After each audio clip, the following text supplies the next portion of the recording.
कौन कहता है कि इमाम हुसैन करबला के मैदान में अकेले थे? जाफर जिन्न आया था उनके पास। आइए जानते हैं आगे क्या हुआ। तो करबला का मैदान तपते सूरज से जल रहा था। चारों तरफ यजीदी फौज के खेमे थे। रात का सन्नाटा था, हवा में रेत उड़ रही थी। इमाम हुसैन ऐस अपने खेमे के बाहर बैठे थे, जमीन पर सिर झुकाए इबादत में मशगूल थे। उसी वक्त अचानक हवा में एक अजीब सा कंपन हुआ। आसमान में स्याह बादल छा गए, खेमे की रोशनी झिलमिलाई और जमीन से एक नूरानी शख्सियत उभरी। वो था जाफर जिन्न, एक जिन्नों की कौम का बादशाह जो हजरत अली असस का पराना मुरीद था। जाफर जिन्न ने सलाम किया। अस्सलामु अलैक या इब्न ए रसूलिल्लाह। इमाम ने नर्म लहजे में जवाब दिया।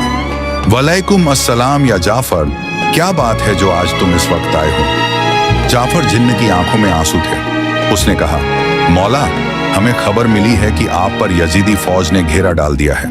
हमारी जिन्नात की पूरी लश्कर तैयार है। अगर हुक्म दें तो हम अभी के अभी इस जमीन से यजीद की फौज को मिटा दें।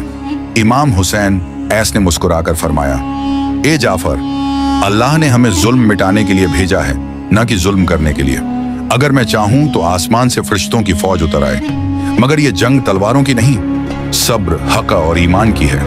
अल्लाह चाहता है कि मेरे खून से इंसानियत को जिंदा किया जाए। जाफर जिन्न के आंसू गिर पड़े।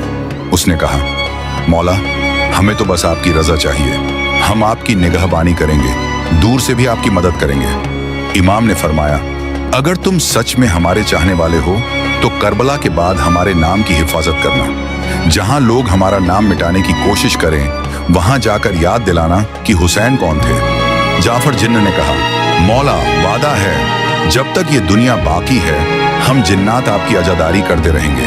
हर साल मुहर्रम में हम भी रोएंगे, मातम करेंगे और इंसानों के साथ मिलकर आपका गम मनाएंगे। इमाम ने हाथ उठाकर दुआ दी। अल्लाह तुझे और तेरी कौम को बरकत दे। तुम्हारी नीयत पाक है, तुम्हारी मोहब्बत कबूल है। अगले दिन जब करबला का सूरज उगा, मासूम बच्चे प्यासे थे, खेमों में सन्नाटा था। इमाम हुसैन एक एक कर अपने साथियों को जन्नत रवाना करते गए। जाफर जिन्न अपनी कौम के साथ आसमान से देख रहा था। उसने देखा कि कैसे इमाम का नौजवान बेटा अली अकबर, कैसे अब्बास एएसएस और कैसे खुद इमाम ने आखिरी सजदा किया।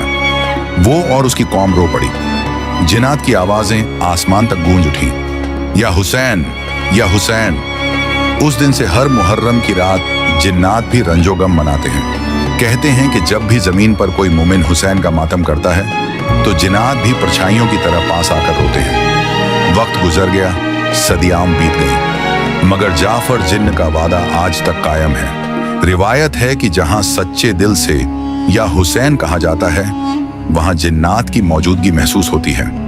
वो दुआ में शामिल होते हैं, आंसू बहाते हैं और कहते हैं, हमने हुसैन को देखा है, हमने सब्र को उसके जिस्म पर उतरते देखा है।